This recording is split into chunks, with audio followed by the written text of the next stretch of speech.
African diaspora. I'm your anchor, Ochanda, daily bringing you the top stories from Africa and the Caribbean. Let's take a look at today's news on Tuesday, August 29th, 2023. We go to Gabon, where they are still awaiting election results. Gabon, isolated from the rest of the world, is awaiting election results in the country's general elections held this past Saturday, August 26th, in which the Bongo family may lose their power that they've held since 1967. Ali Bongo is succeeding his father and continuing to seek another term, his third term in office. The election had many criticisms, especially from the international communities. International observers were forbidden to being present, and also the country had refused to grant foreign journalists accreditation.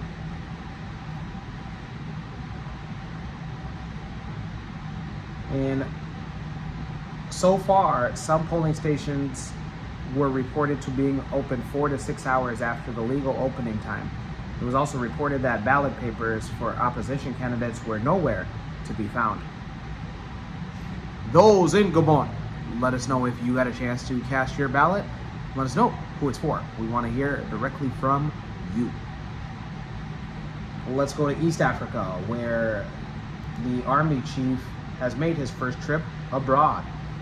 Sudan's Army Chief General Abdel Fattah al-Burhan had traveled today to Egypt and his first trip abroad in 4 months since the start of the war against the paramilitary.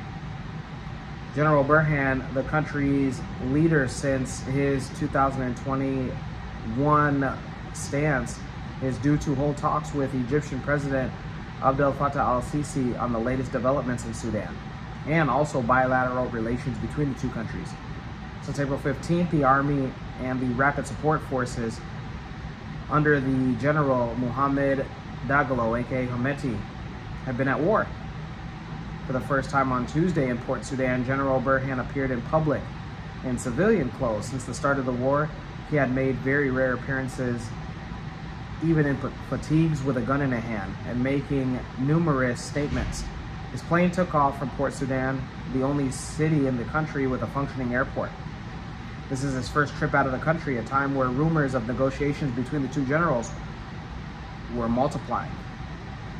Several attempts at mediation and ending of the conflict have been failed. In July, Egypt, a large neighbor to the north of Sudan, had launched a group of Sudan's neighbors with 6 other African countries. Those in Sudan, let us know your thoughts on the general making his first trip abroad. Let's go to Southern Africa, especially Zimbabwe, where congratulatory messages pour in from the presidential election. Congratulatory messages began to pour in for Zimbabwe's president, Emmerson Mnangagwa, aka the Crocodile, after winning a second 5-year term in office. South Africa's President Cyril Ramaphosa was among the first leaders to congratulate Mnangagwa over the general election votes. In a tweet, the South African leader expressed the best wishes for his Zimbabwean counterpart. China, Russia, both key allies of Zimbabwe, also sent in congratulatory messages. Russia, on its part, issued a congratulatory statement published on its foreign ministry website. The controversial result of the presidential ballot announced much earlier than expected on Saturday, following another voting incident in the southern African country. The African country showed incumbent leader Emmerson Mnangagwa polled 52.6% of the votes casted, against 44% of the main opposition candidate, Nelson Chamisa. Chamisa has vowed to challenge the results and irregularities that characterize the election, which international observers have said raises questions of credibility on the polls.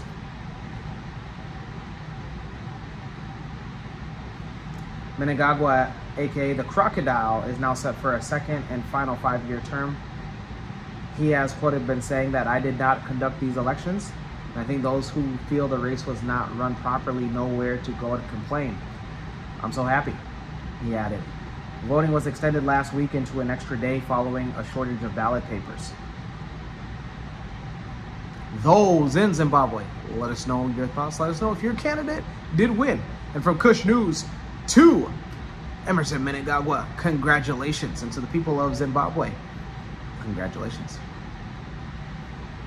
Let's go to the Caribbean and end it there. We go to Grenada, where they are boasting that more than 1,500 individuals were granted Grenadian citizenship.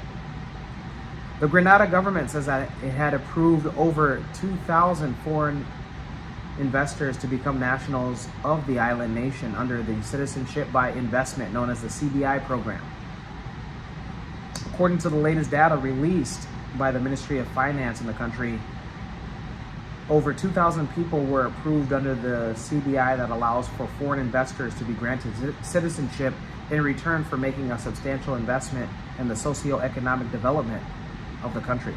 The ministry had said that there were 980 applicants approved during the period of January to March. The fiscal report for the period of January to June showed that the government's revenue from the CBI program from the same period was a estimated 157 million Eastern Caribbean dollars, the most revenue earned from the program. Under the CBI legislation, an individual can apply for citizenship by either contributing to at least $200,000 to the National Transformation Fund through an approved project or real estate with a value of at least $220,000. The investor must keep the real estate for at least 5 years following the grant of citizenship. Currently, the government has not approved any new CBI projects for the current year. Those in Grenada, let us know if you were one of the individuals that got your citizenship this year. Awesome. When we come back, we'll have today's African proverb of the day. Don't go anywhere. What's going on? MC Cadero, the #1 MC in the game. And I'm here at a wedding that I was booked for. You can also book me for not only your weddings, birthday parties, baby showers, graduation parties, all the above and everything in between. Visit www.mccadero.com. Looking forward to seeing you.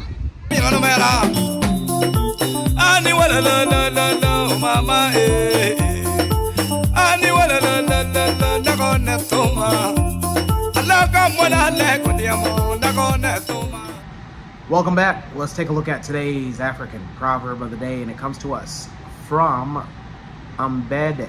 Ambede? Hopefully I'm pronouncing that correctly. Let me know in the comments below. And it reads, if you carry the egg basket, do not dance. Once again, if you carry the egg basket, do not dance. Ambede proverb. Be careful. Whatever responsibility that you go ahead and take control of, be careful. Temptation is always lurking. So don't always be too tempted to go the other path of whatever responsibility that you volunteered yourself for. Let me know your interpretation of today's African proverb of the day, as well as your thoughts, views, questions, comments, and concerns on the top stories. Don't forget to hit that like button. Make it your best friend. For Kush News on Kush Convos TV, I'm Ochanda. We'll see you soon.